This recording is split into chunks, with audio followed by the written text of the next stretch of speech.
Hello investor, आप सभी का रिसर्च बाय ऋत्विक चैनल में स्वागत है। इस चैनल पे हम डिस्कस करने वाले हैं स्टॉक मार्केट परफॉर्मेंस और स्टॉक मार्केट में लिस्टेड कंपनी के अपडेटेड न्यूज़ के बारे में,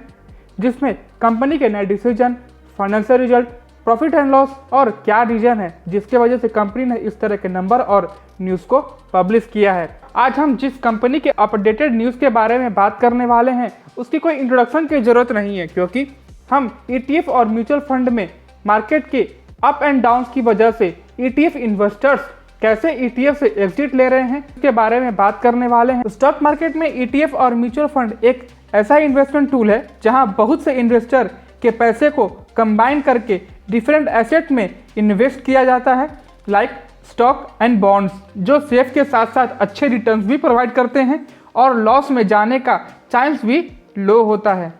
जबकि दोनों पर्पस सेम ही होता है। ETF के पैसे को एक इंडिविजुअल स्टॉक में इन्वेस्ट करके स्टॉक मार्केट में प्रॉफिट अर्न किया जाता है by these companies like Tata ETF, डिपॉन ETF एक्सेट्रा। हमने अभी यह डिस्कस किया कि ETF क्या होता है, कैसे पैसे ETF कंपनी के पास आता है और वो पैसा कैसे और कहाँ इन्वेस्ट होता है। पर ETF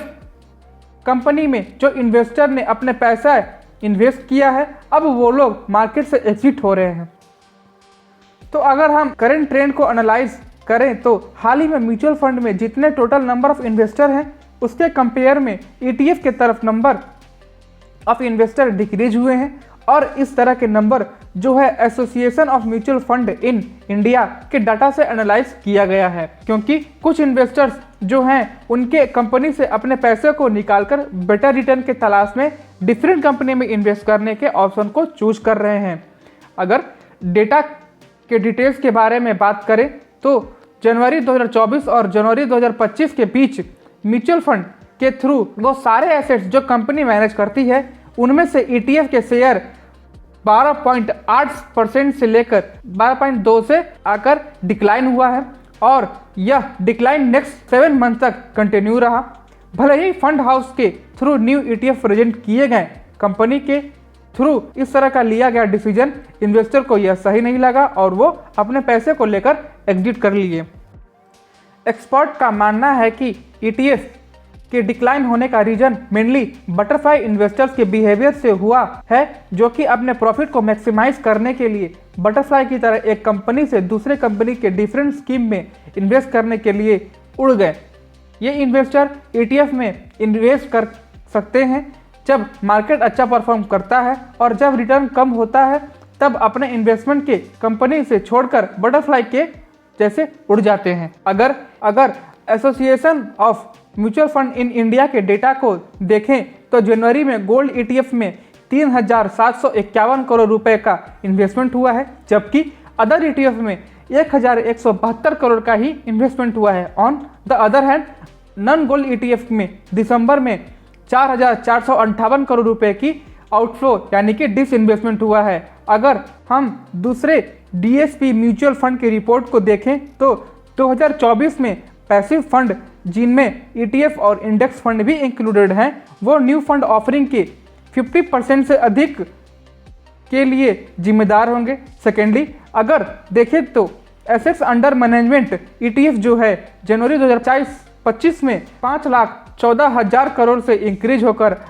8,05,000 करोड़ रुपए हो गई थी, और ये number of ETF also increase from and the number of ETF also increases from 161 to 234। अब अगर DSP म्यूचुअल फंड के एनालिस्ट अनिल घेलानी सर ने ETF सेक्टर को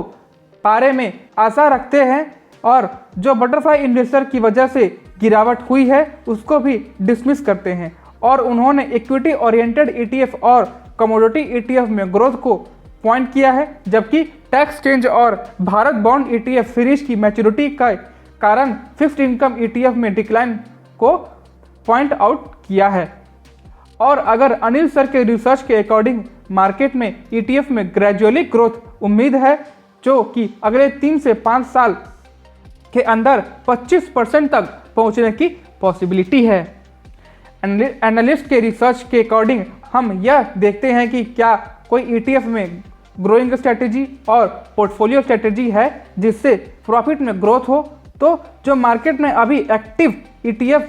हैं अगर वो आउट परफॉर्म करें तो शायद इन्वेस्टर के डिसीजन को इन्फ्लुएंस कर सकती है और ग्रोथ की चांस बढ़ सकता है। अगर एनालिस्ट के अकॉर्डिंग माने तो उन्होंने यह सजेस्ट किया है कि पोर्टफोलियो के कंस्ट्रक्ट करने में ETF और एक्टिवली मैनेज फंड दोनों भी रोल मायने करते हैं, जिसमें ETF स्टेबिलिटी प्रोवाइड करता है और एक्टिवली मैनेज फंड बेंचमार्क से रिटर्न से ज़्यादा का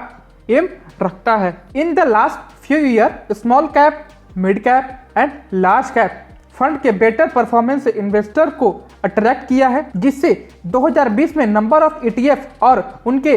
AUM में ग्रोथ हुई है। अगर AUM की फुल फॉर्म की बात करें तो उसका फुल फॉर्म होता है एसेट्स अंडर मैनेजमेंट। और आगे स्ट्रेटेजी और ग्रो होने के लिए ETF के बारे में डिस्कस करने के बाद अब हम कुछ ऐसे ETF के बारे में डिस्कस करने वाले हैं जिन्होंने शानदार परफॉर्मेंस किया है, जो कि है निपॉन ETF, हैंग सेंग बीज, LIC MF गोल्ड ETF और Motilal Oswal Nasdaq NASDAQ। 100 ETF include थे ऑन 19 फरवरी को, जिनका average return with in a year 26.9% था और 3 साल के अंदर 21.16 और